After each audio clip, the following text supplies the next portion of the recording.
Welcome to Movies Adda and this is your Bollywood guide G9 यानी कि Divya Soulgama in conversation with talented actor Nawazuddin Siddiqui. Nawaz, सबसे पहले तो हमें ये बताइए कि किक जैसी बिग बजट एंटरटेनर वाली फिल्म में आप जैसे रियलिस्टिक एक्टर क्या कर रहे हैं? ऑफकोर्स क्यों ना करूँ मैं इस तरह की फिल्म जिसमें इतनी बड़ी रीच है।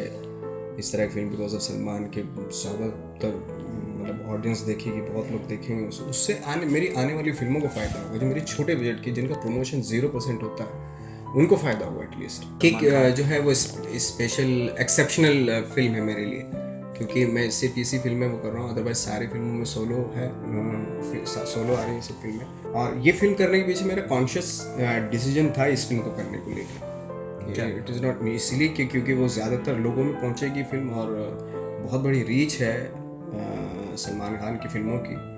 तो ऑफकोर्स लाइक मेरी जो फिल्में आएंगी, जैसे मैंने बताया कि मेरी जो फिल्में आएंगी तो एटलीस्ट अगर उन सलमान खान की ऑडियंस में से एटलीस्ट अगर 5% ऑडियंस भी मेरी फिल्म को देख लेगी जो 5 करोड़ में बनी हुई है फिल्म, तो बहुत बड़ी हिट हो जाएगी। तो ऑफकोर्स तो क्यों नहीं, अगर मेरी उन फिल्मों को अगर फ़ायदा होगा इस वजह से, है ना, तो क्यों नहीं करने चाहिए।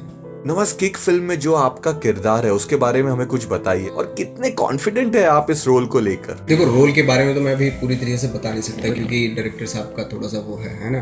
बट मैं कह सकता हूँ पॉजिटिव नेगेटिव है रोल, एक greyish sort of grey character है। अब देखो, ये तो फिल्म के बाद पता चलेगा कि क्या होगा, तो ऑडियंस के ऊपर है कि वो किस तरीके से। मेरा तो ये विषय है कि फिल्म बहुत बड़ी हिट हो और ये पूरी टीम की हमारी वो है विषय कि भाई एक्सपेक्ट कर रहे हैं सब लोग, हम लोग कि भाई जिस तरीके से रिस्पॉन्स आ रहा है फिल्म का, जो फिल्म जिस तरीके से गर्म हो रही है फिल्म, तो डेफिनेटली सबका वो है। नवाज, आपने 1999 में रिलीज फिल्म सरफरोश में एक छोटे से सीन से अपना फिल्मी सफर शुरू किया था और आज किक फिल्म के साथ आपके हिंदी फिल्म इंडस्ट्री में 15 साल कंप्लीट हो जाएंगे। तो कैसी रही है जर्नी? मेरा तो ज़्यादातर टाइम जो है ना वो लाइक 10 साल तक तो बिल्कुल कुछ काम ऐसा कुछ था नहीं, छोटे मोटे रोल कर रहा था मैं।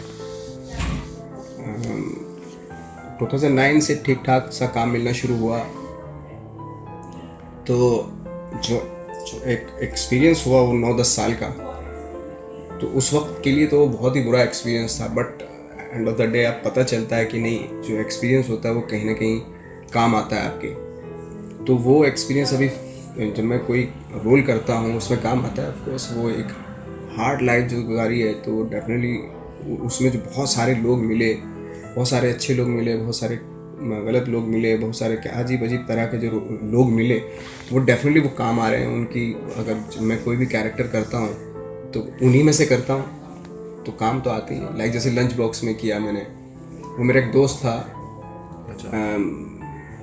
तलाश में किया, उस आदमी को मैं जानता था जो तलाश में मैंने, तो कहीं ना कहीं वो स्ट्रगल टाइम के लोग थे, तो वो काम आते हैं। लाइक कहानी में ऐसा आदमी को मैं जानता था, देखा था मैंने, बहुत इंस्पायर था उस इंसान से, वो किया। तो डेफिनेटली वही होता है जब आप हार्ड टाइम होता है, एक हार्ड टाइम आता है, तो वो कहीं ना कहीं एक चीज़ भी लेके आता है साथ में, बहुत सारी चीज़ें लेके आते हैं। एक्चुअली वो आपका एक रियल टाइम होता है, एक ऐसा टाइम होता है जहाँ पे आप बहुत कुछ सीख सकते हो। आपका जब अच्छा टाइम होता है तो उसमें आप सीखते नहीं हो, क्योंकि आप इतने बिजी रहते हो ना लोगों की वाही में, है ना। जब एक बुरा टाइम होता है आपका, तो उसमें बहुत सारी चीज़ें ऐसी होती हैं जो आपको सिखा देती हैं, बहुत कुछ सिखाती है, तो कहीं ना कहीं काम आता है। वो एक साथ में अपना एक एक्सपीरियंस भी लेके आता है। नवाज, आपके फिल्मी सफर को देखें तो उसे मुमताज, मिथुन दा, के मेनन, इरफान खान जैसे कलाकारों के साथ तुलना कर सकते हैं, जिन्होंने एक छोटे से सीन के साथ फिल्मों में आगमन किया था और बाद में जाकर अपना एक अलग ही मुकाम बनाया था। लेकिन मेरे साथ थोड़ा सा ये रहा, ज़्यादा टाइम हो गया था एक्चुअली, है ना। जो जिनके आपने नाम लिए वो उनका उन्होंने बहुत कुछ देखा, ऑफकोर्स देखा, लेकिन मेरा जो प्रॉब्लम ये था कि मेरा जो टाइम था वो काफ़ी लंबा खिंच गया था actually. Like national school of drama से जब मैं पास आउट हुआ NSD से, तो मैं हुआ था 96 में। 4 साल मैंने स्ट्रीट प्लेस किया दिल्ली में। जब वहाँ पे बुरी हालत हो गई तो फिर मैं बॉम्बे में आ गया। तो मैंने बॉम्बे में इसलिए आया कि यार चलो, अगर बुरी हालत, इससे भी बदतर हालत होनी तो बॉम्बे में हो जाए तो ज़्यादा अच्छा है, शायद होते होते कुछ शायद मिल जाए। उसके बाद भी फिर मैंने 10 साल स्ट्रगल किया, यानी 14 साल पास आउट होने के 14 साल तक मैं स्ट्रगल करता रहा। तो वो जो टाइम का जो था ना, वो टाइम जो लंबा गुजरता चला गया था वो, तो उससे कभी कभी वो भी होता था, फ्रस्ट्रेशन बहुत होता था उससे कि चीज़ें और फ्रस्ट्रेशन इस लेवल पे होता था कि एक सीन कर रहा हूँ मैं 6 साल तक, सिर्फ एक ही सीन का रोल कर रहा हूँ, बस इतना होता था कि 2 सीन क्यों नहीं मिल रहे, बस इतना।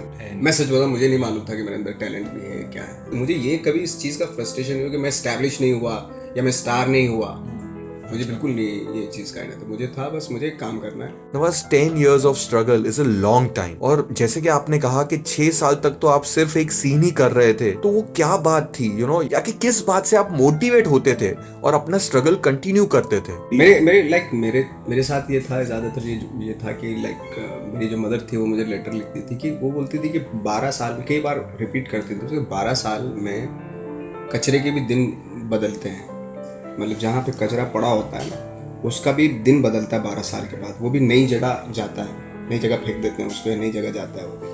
तो जब मुझे 6-7 साल हो जाते थे और फ्रस्ट्रेशन होता था कुछ, तो मुझे वो कहावत याद आती थी जो मदर बोलती थी कि तुम्हें सोचते कि यार अभी तो मेरे 6 साल ही हुए हैं, अभी तो 12 साल तो हुए नहीं, 12 साल तक देखते हैं, 12 साल के बाद ना मिला तो लेट्स सी देखते हैं क्या होता है, क्या करें। 12 साल के बाद हो सकता है कोई दूसरी कहावत भेज देती थी माँ, लेकिन 12 साल, जब 8 साल हो गए और कुछ नहीं हुआ, 10 साल हो गए कुछ नहीं हुआ, तो मुझे वही याद आता था कि अभी तो 2 साल और हैं। 12 साल बोले थे ना, 2 साल। और अनफॉर्चुनेटली या क्या कहिए इस चीज़ को कि वो 12 साल के बाद ही चीज़ें मिलनी शुरू हुई, ऐसा हुआ। नवाज, कैसा लगा था आपको जब आपने अपने आप को पहली बार सरफरोश फिल्म में बड़े पर्दे पे देखा था, और कितना यादगार है वो एक सीन आपके लिए?